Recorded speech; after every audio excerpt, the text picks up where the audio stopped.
Hey guys, স্বাগতম two Self-Donate Vlogs. হেয়া দোকান আৰম্ভ কৰি দিলোঁ। এইফালে আৰম্ভ কৰিছোঁ। তেনেকতে লগৰ এজন পাৰ্চেল এটা লৈ পেলাই আহি গ'ল। বা তই আজিয়ে লৈ পাৰিলি না? তই সোনকালে সোমাই গ'ল ন? দে বেটা এইটো আনবক্সিং কৰা। কি আছে দেখাই আছোঁ আপোনালোককো। আনবক্সিং কৰা। গাইজ কি আছে দেখাই আছোঁ। এটা ফ্লিপকাৰ্টৰ পৰা এটা বস্তু অৰ্ডাৰ কৰিছিলোঁ। এইটো ফ্লিপকাৰ্টত।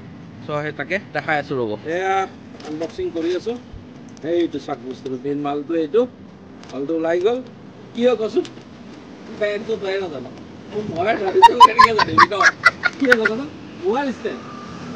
গাইজ এইটো বস্তু মানে বহুত লাভজনক বস্তু হয়, সুবিধাজনক বস্তু হয়। মই দেখাই আছোঁ। এইটো এনেকৈ পিছফালে ষ্টিকাৰ আছে। আপুনি এনেকৈ কৈ থৈ দিলে এনেকৈ ষ্টিকাৰ আছে। এইটো থৈ দিলে হয়নে? এইটো এনেকৈ কৈ এইটো মই শব্দটোৰে দেখাই দিছোঁ। এনেকৈ কৈ এইটো সোমোৱাই দিলে হ'ল গাইজ। একদম বঢ়িয়াকৈ ষ্টেণ্ডত উঠি যায়। যদি আপোনালোকে ভাবিছে যে লাভজনক হ'ব, মই ইয়াৰ লিংকটো আপোনালোকক ওচৰত দি দিম। আপোনালোকে এইটো পাৰ্চেছ কৰিব পাৰিব। তো আজিলৈ বাই বাই গাইজ।